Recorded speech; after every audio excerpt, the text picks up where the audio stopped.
القرآن أساسي في حياتي.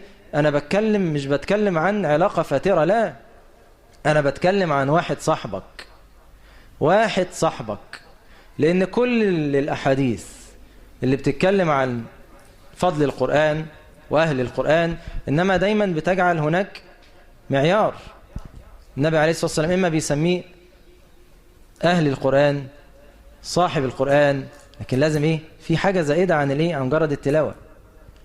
قال النبي عليه الصلاة والسلام يقال لصاحب القرآن اقرأ وارتقي ورتل، يعني يوم القيامة، فإن منزلتك عند آخر آية تقرأها. يقال لمين؟ صاحب القرآن، مش مجرد واحد بيقرأ قرآن، لا، صاحب القرآن. طيب يعني ايه صاحب القرآن؟ ليه علامات. أول علامة المرء على دين خليله، مش كده؟ يعني صاحبه، فلينظر أحدكم من يخالل. طب أنا صاحبت القرآن وأنا بدعي أن أنا صاحب القرآن، أنت على هدي القرآن، أنت على أخلاق صاحبك.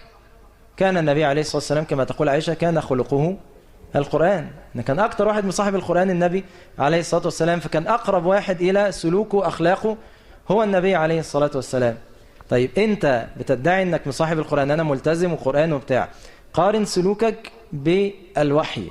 إذا وجدت هناك تفاوت بيكون قلة الصحوبية.